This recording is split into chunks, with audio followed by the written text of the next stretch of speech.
Bună tuturor! Bine ați venit pe canalul meu!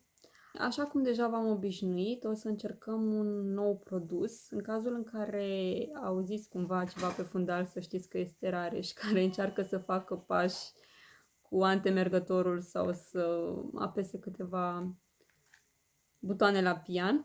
Dacă nu vă speriați, totul este în regulă. Produsul pe care l-am azi este un fond de ten mat de la Pharmacy. Am practic mostrele.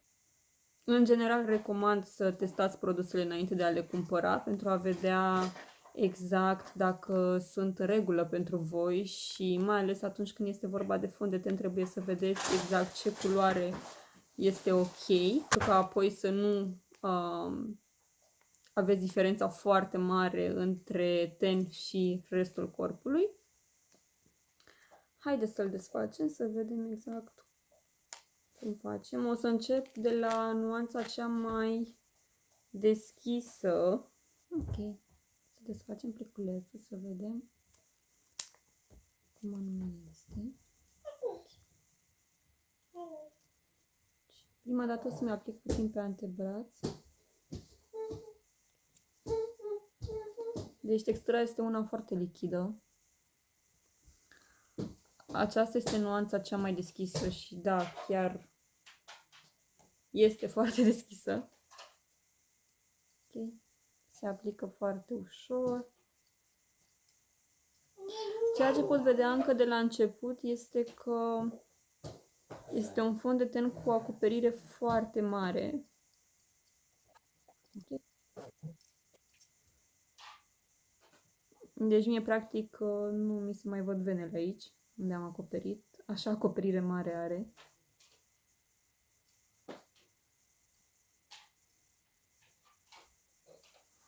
Deci asta este prima nuanță, cea mai deschisă, Light Ivory. Continuăm cu următoarea nuanță, Porțelan. Să vedem, poate aceasta este nuanța mea. Prima a fost cu siguranță prea deschisă. Este pentru cineva cu tenul foarte, foarte deschis. Și al meu este deschis, dar nu atât de deschis. Okay.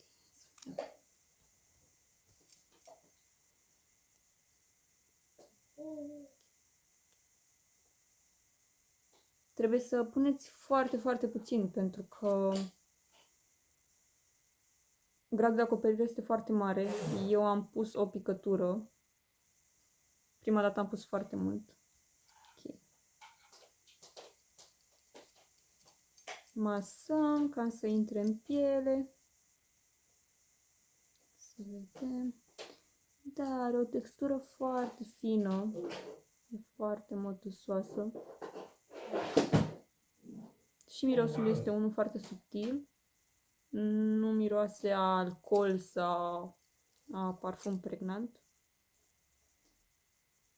Okay. Se absorbe foarte ușor în piele. Atunci cât pui cât trebuie, pentru că, așa cum v-am zis prima dată, am pus foarte mult. Bun.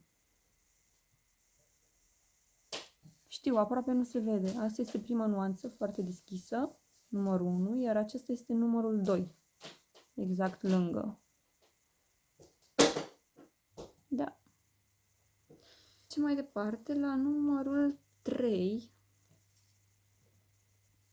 care este nuanța Natural.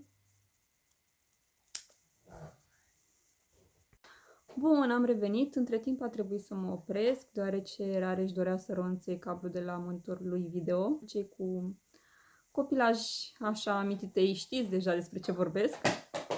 Următoarea nuanță, așa cum vă spuneam, este numărul 3. Să vedem, poate aceasta este nuanța mea.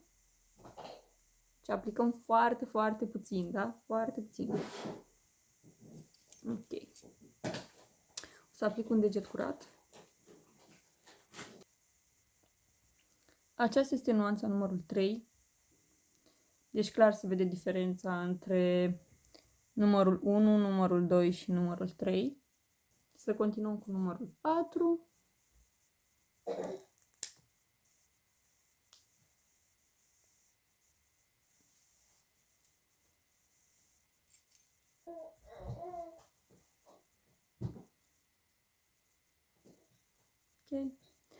Numărul 4, în catalog trecut ca și Sand Beige, are o nuanță ușor mai deschisă decât numărul 3, cel puțin așa se vede pe pielea mea.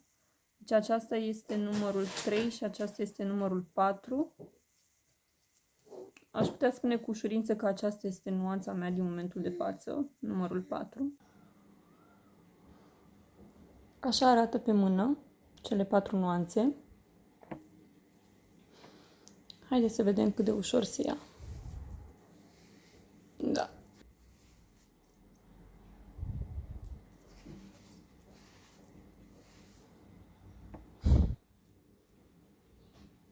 Fondul de ten Stay Matte de la Pharmacy are o acoperire foarte mare. Este pentru a-l purta întreaga zi.